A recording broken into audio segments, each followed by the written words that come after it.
Akkam jirtu daawwattoota qophii waan keenya furumaa jirtanitti nagaan isa nagaa'u isaaniin jedhaa horaa bulaa ulfaadhaa yeroo keessan immoo waan naa kennitanii fi ammas deebee ulfaadhaa isaaniin jedhaa galatoomaa horaa bulaa. Thank you very much. Har'a qophii waan keenya waan tokko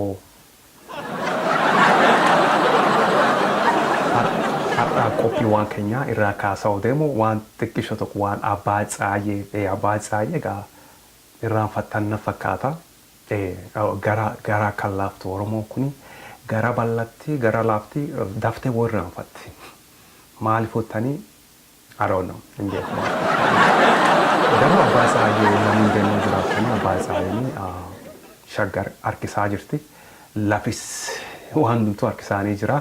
Abay tsaayeen kanaan dura ijoollee Oromootis warroota miseensitoota dhaadhiyoo yookaanis oopidoo namoota Oromoo hundumatti dhaadatanii turanii waan maastar pilaanii sanirraa walitti qabatee dhaadatanii turanidha. Har'a immoo viidiyoo kan keessatti yaada kiyya haga danda'u isaan hojii sheer godhuu deema. Aartikilii tokkotti jira. Article kun immoo jedha a letter to Prime Minister Haile Mariam Desalegne jedha. Article kan immoo dubbisuu feetanii asii jalatti guutuu linkii isaanii maxxanseedha. Deemtanii daawwachuu dandeettanii irraatis daawwattanii laaltanii dubbistanii warraati barachuu dandeettan isaanii jedha. Article kan keessatti immoo ani viidiyoo hedduu qopheessuuti. Deemaa kana beektan immoo fedha viidiyoo tokkoon namoota as keessa ka jiran article kan keessa tokkoon viidiyoo qopheessee maxxansuu deemaa kan immoo akkana beektan fedha deebitanii daawwachuu dandeettanii. Har'a immoo kan keessatti listii kan irraati namoota hedduu jira. Listiin namoota meeqa? Tokkooti agaa 13. Listiin namoota hedduu jiranii ana har'a irraati kan moo xiqqishoo yaada keessanii qoodu ka deemu waan abbaa tsaayeen jiranii listiirraa number 6 abbaa tsaayee take a number. What's your number? Number 6 abbaa tsaayeen jaayisitoorra jiranii. Abbaa tsaayeen article kan keessatti akka jiru a senior member of ruling party has bluntly partnership with many other big companies in Ethiopia, net worth 1.5 billion. Akka article kan keessatti maxxansanii akka qoratti abbaa tsaayeen 1.5 billion net worth about that. Namooti baay'een ati YouTuberra maal gootaa badii maali naan jedhan. Amma gaa kun information akkasii nama tokko eessa jira namni tokko ka kun akkasii information kana ka maxxansee isaanii ka sheerii ka godhu kaasan barsiisu eenyu qabdanii isaanii jedha Oromoo. Eenyu nama tokko qabdu asii YouTuberra afaan Oromoo ka akkasii eenyutu jira. Mee ilaala jiran. Kanaaf nama akka kiyyaa Oromoo waan qabduufi rabbi dhugaa rabbi keessan galateeffachuu maltan nama akka kiyyaa YouTuberra waaqii rabbiin kun isaaniiti waan ol kaa'eef maal qaba woo guyyuma tokko rabbi kana woo galateeffattan. Galateeffachuu maltan jiran. Miidiyaa meeqatti jira afaan Oromoo ka dubbatas YouTuberra. Tokko TV Oromiyaa magaalaa Turotoo jira kan Oromoo TV Minneapolis sadeessitoon ana kunu kana bilisummaa TV Oromiyaadha. Afreessitoon eenyu in jira. I'm trying to think eenyutu jira.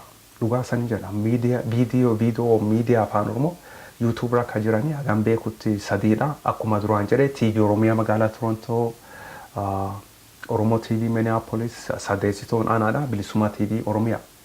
Miidiyaa sadiitti jira afaan Oromoo ka haasa'u ka as YouTuberra ka jiru kama woo maxxansuu jiru. Afreessitoon eenyu? Afreessitoon ati ta'uu dandeetti maybe maal sodaatta dukkana keessatti. Anyways gara abbaa tsaayee yoo deemine abbaa tsaayee 1.5 biliyoonii kana otoo Tigraay biyya dhaloota isaa otoo jiraate gara Tigraay achi ol fagoo warra oli achi eessani meqelee fakkeenya biyya isaanii biyya Tigraay san otoo achi jiraate abbaa Tsaayeen qabeenya kana horachuu hin danda'adha. Otoo horate achitti immoo yoo keeti abbaa Tsaayeen as nu biraa gadiin dhufan shaggariin dhufan dhugaa waan wannatti hin fakkaatu maal godhuu dhufan exactly maal godhuu dhufan maybe I don't know vacation ifaf maybe it's possible.